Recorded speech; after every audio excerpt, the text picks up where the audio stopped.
नमस्कार। आज भारत अपनी लोकतांत्रिक यात्रा के एक ऐतिहासिक पड़ाव पर खड़ा है। 75 वर्ष पूर्व 26 नवंबर 1949 हमारे संविधान निर्माताओं ने हमें सिर्फ एक शासन दस्तावेज ही नहीं दिया, बल्कि इस पूरे राष्ट्र को एक नई चेतना दी। एक ऐसी चेतना जिसने करोड़ों भारतीयों के मन में अपनी आकांक्षाओं, अपने सपनों और अपने अधिकारों को लेकर के लड़ने की इच्छा शक्ति दी। और आज जब विश्व का सबसे बड़ा लोकतंत्र भारत अपने संविधान की 75वीं वर्षगांठ मनाने जा रहा है, इस विशेष अवसर पर हमारे साथ मौजूद हैं लोकसभा के माननीय अध्यक्ष श्री ओम बिरला जी। इन्होंने संसद की गरिमा, नवाचार और जन सरोकारों को नई ऊंचाई देने में महत्वपूर्ण भूमिका निभाई है। सर, आपका बहुत बहुत स्वागत है दूरदर्शन से बातचीत में। और सर, ये जो 75 वर्षों की एक यात्रा रही है, तो इस लंबी यात्रा को आप किस तरीके से देखते हैं? और ख़ास तौर से इन 75 वर्षों में लोकसभा की जो कार्यप्रणाली है, उसमें जो परिवर्तन हुए हैं, उस पर सर आप। मैं सबसे पहले लोकतंत्र की इस 75 वर्ष की यात्रा, जो एक लंबी लड़ाई, लंबे संघर्ष,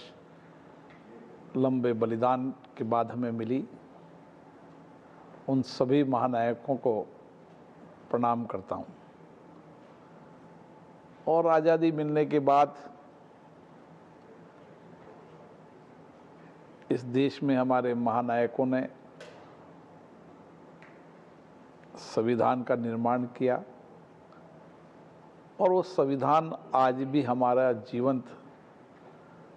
दस्तावेज है, जीवंत विचारधारा है, हमारा मार्गदर्शक है। और राष्ट्र निर्माण से लेकर उस संविधान निर्माण में भूमिका निभाने वाले उन सभी महापुरुषों को आज स्मरण का दिन है, जिनके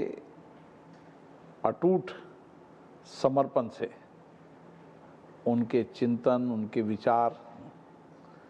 देश के प्रति उनका समर्पण, उनकी विद्वता, ज्ञान से हमें एक ऐसा संविधान मिला है जो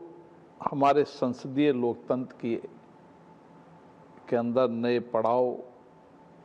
और संसदीय लोकतंत्र के अंदर इस 75 वर्ष की यात्रा में किस तरीके से हमने लोकतंत्र को सशक्त किया, मजबूत किया। उस समय जब दुनिया का विचार ये था कि भारत इतनी विविधताएं, इतनी भाषा, इतनी धर्म वाला देश, संसदीय लोकतंत्र लंबा नहीं चलेगा, लेकिन ये संविधान ही है, जिस संविधान से हमारी लोकतंत्र विचारधारा, लोकतांत्रिक परंपराओं को समर्थ भी बनी है, और जिससे निश्चित रूप से एक ऐसा संविधान जिसमें लचीलापन भी है, जिसमें जवाबदेही भी है, और जिसमें कर्तव्य भी है, अधिकार भी है, समता, न्याय, बंधुता, जिसमें बहुत लंबी चर्चा संवाद के बाद, उस संवाद चर्चा में भी लोकतंत्र झलकता है कि अलग अलग विचारधारा के लोग, अलग अलग धर्म के लोग, उस सब ने, लेकिन चर्चा संवाद के साथ देश हित में, राष्ट्र हित में जो उस समय के विचार होते थे, उसके अनुसार संविधान का निर्माण किया। निश्चित रूप से इस संसदीय लोकतंत्र में संसद की भूमिका और संसद की कार्यप्रणाली वो संविधान के मार्गदर्शन में चलती है, और संविधान के मार्गदर्शन में ही संसद ने इस 75 वर्ष की यात्रा के अंदर, जहाँ विचार विमर्श हुए, सहमति असहमति भी हुई, जहाँ पर समय समय में हमने संविधान में संशोधन भी किए, कानून बनाए, कि अप्रासंगिक कानून को समाप्त भी किया, नीतियाँ बनाई, योजनाएं बनाई, ताकि हम समाज के अंतिम व्यक्ति का कल्याण कर सकें, उस व्यक्ति के जीवन को के अंदर न्यायपूर्ण हो, समानतापूर्ण हो, लेकिन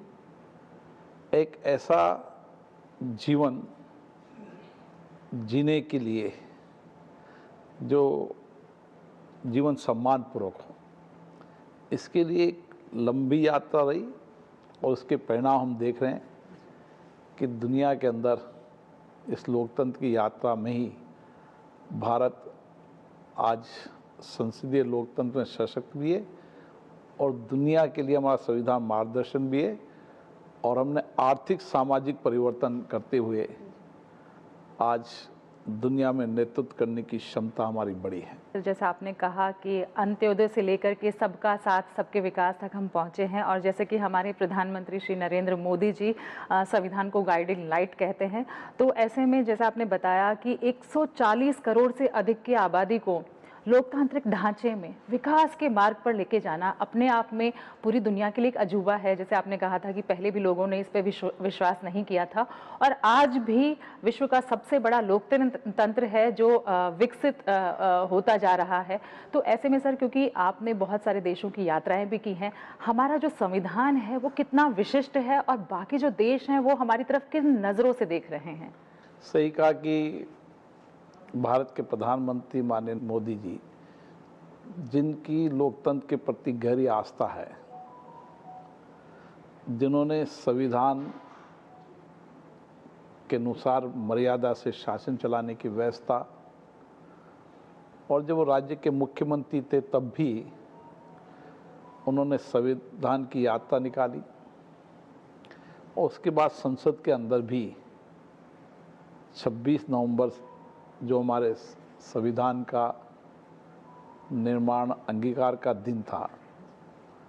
उसको देश भर में संविधान दिवस के रूप में, और आने वाली पीढ़ी संविधान को जाने, नो योर कॉन्स्टिट्यूशन, ये अभियान भी हम सब ने चलाया है। और आपने जैसा कहा कि दुनिया के अंदर अलग अलग लोकतांत्रिक देशों में हमारा जाना होता है, आज भी हम गर्व के साथ कह सकते हैं कि इसी लोकतांत्रिक प्रक्रिया से, इसी संसदीय प्रक्रिया से हमने देश में आर्थिक सामाजिक परिवर्तन भी किए, नीति योजनाओं कानून बनाकर लोगों को सशक्त करने का काम किया, आत्मनिर्भर भारत बनने के लिए उसकी नीतियाँ योजना बनाई, और दुनिया के अंदर आज लोकतांत्रिक प्रक्रिया प्रॉपर्टी परंपराओं को देखने के लिए दुनिया के कई लोकतांत्रिक देश भारत आते हैं। और भारत की संसद के अंदर जो हमारी प्राइड संस्था है, उसके प्रशिक्षण के लिए भी दुनिया की 100 से ज़्यादा संसदें, उनके कर्मचारी अधिकारी संसद सदस्य प्रशिक्षण प्राप्त करते हैं। जहाँ हमारे संविधान को भी जानते हैं, वहाँ हमारी संसदीय लोकतंत्र की यात्रा, संसद की कार्रवाई, संसदीय समिति की कार्रवाई,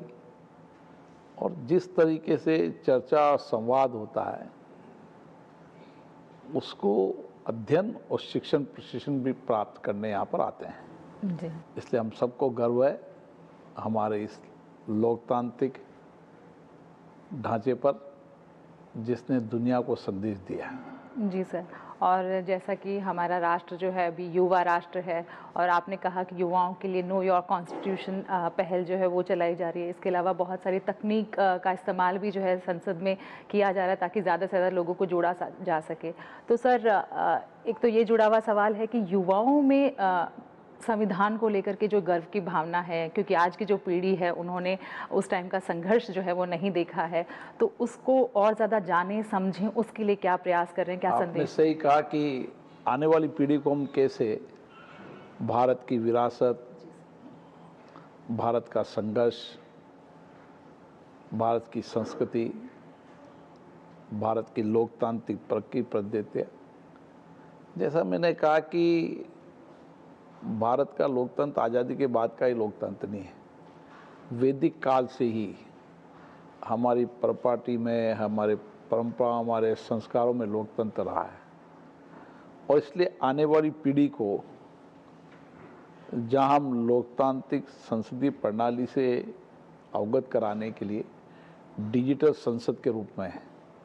संसद की पहुंच जनता से ज़्यादा पहुंचे, इसलिए हमने एआई टेक्नोलॉजी का भी उपयोग किया, हमने अन्य तकनीकी का भी उपयोग किया है, ताकि संसद लोगों के हर घर तक, हर व्यक्ति तक संसद की कार्रवाई, संसद के विचार विमर्श, संसद की घटनाओं के बारे में जानकारी हो और लोगों की भागीदारी लोकतंत्र के अंदर बढ़े, लोकतंत्र की संस्थाओं में लोगों की भागीदारी बढ़े। इसके लिए समय समय पर जब भी कोई विधेयक आता है, उस विधेयक में भी जनता की भागीदारी ज़्यादा बढ़े, सभी स्टेक होल्डरों का, जो भी उससे प्रभावित लोग हैं, उनके विचार विमर्श आएँ, उनके ज़्यादा से ज़्यादा सुझाव आएँ। इसके लिए संसदीय समितियां समय समय पर चर्चा करती है और डिजिटल संसद निश्चित रूप से, जिसमें सभी विधानसभाओं की कार्रवाई, संसद के दोनों सदनों की कार्रवाई एक प्लेटफॉर्म पर आज देश देख सकता है। हमारी कोशिश है कि 1 जनवरी से हम राज्य की विधानसभाओं की सारी कार्रवाइयाँ, उनके बजट, उनकी जितनी भी उनकी अभी तक की कार्रवाई हैं जो उन्होंने डिजिटल कर दी है, उन सारी कार्रवाइयों को एक प्लेटफॉर्म पर देश का हर नौजवान, हर व्यक्ति देख सकता है, ताकि देश जानेगा कि किस किस तरीके से भारत के अंदर परिवर्तन हो रहे हैं, नीतियों में परिवर्तन हो रहे हैं, कानून बन रहे हैं जी। भारत के परिप्रेक्ष्य प्रासंगिक कानून बन रहे हैं, क्योंकि बहुत लंबा समय हो गया, आज़ादी के पहले के कानून भारत में चल रहे थे। हमने आज की परिस्थितियों के अनुसार, आज के व्यवस्था के अनुसार सरकार ने कानून लाए, जिस पर लंबी चर्चा हुई, डिबेट हुई। ऐसे बहुत सारे कानूनों को, जहाँ आवश्यकता है, कानूनों को समाप्त भी किया है। और वर्तमान आज़ादी के बाद लोगों की अपेक्षा, आकांक्षाओं के अनुरूप कानून बनाने का काम भी भारत की संसद ने किया है, और उसमें ज़्यादा से ज़्यादा लोगों की भागीदारी हो, इसके लिए संसद ने व्यापक प्रयास किया है। इसके लिए सभी भाषाओं में संसद की कार्रवाई देख सकते हैं। आने वाले समय में हमारी कोशिश है कि सारी लाइव कार्रवाई को सभी भाषाओं के अंदर देश का हर व्यक्ति देख सकता है, क्योंकि भाषा की विविधताएं भारत में है, इसलिए भाषा की भी अपनी महत्वता है। इसलिए हमने एक प्रयास किया है, निश्चित रूप से उससे अच्छे परिणाम आएंगे और लोग और संसद के नज़दीक पहुंचेंगे और भागीदारी उनकी बढ़ेगी। जी सर, निसंदेह पराधीनता की जो बेड़ियां हैं उनको तोड़ करके भारत जो है वो अमृतकाल में पहुंच रहा है। अंत में सर सिर्फ यही जानना चाहेंगे कि क्योंकि 75 वर्ष जो हैं एक ऐतिहासिक क्षण हम सभी के लिए है, तो इस क्षण पर आप देशवासियों को क्या संदेश देना चाहेंगे? मैं समस्त देशवासियों से आग्रह करूंगा कि ये कालखंड हम सबके लिए सबसे महत्वपूर्ण कालखंड है, और इस 75 वर्ष की यात्रा के बाद ये 25 वर्ष की यात्रा, जब हमारे आज़ादी के 100 साल हों, हम विकसित भारत के सपनों को पूरा करें। और इसके लिए हम संविधान को जानें, संविधान को समझें, संविधान के अनुसार जीवें, और इसके लिए सभी देश के लोग पूरी सामर्थ्य से, कड़ी मेहनत से अपने कर्तव्यों और दायित्वों को निभाते हुए, ये कर्तव्य काल है, और जितनी कड़ी मेहनत करेंगे, जितना कठिन परिश्रम करेंगे, हम सब हमारी इस 75 वर्ष की यात्रा के इस 25 साल बाद जब देश के 100 साल होंगे, तो विकसित भारत भी बनेगा और दुनिया के अंदर वसुदेव कुटुंबकम संस्कृति के अंदर सारी वैश्विक चुनौतियों का समाधान भारत से निकलेगा, ऐसी मेरी अपेक्षा है। और मुझे आशा है कि माननीय प्रधानमंत्री जी के आग्रह पर संपूर्ण देश एकजुटता के साथ, सामूहिक कर्तव्य भावना के साथ विकसित भारत बनाने के सपनों को, आत्मनिर्भर भारत बनाने के सपनों को सब मिलकर पूरा करेंगे, सामूहिकता से पूरा करेंगे। यही मेरा देशवासियों से आग्रह है। जी,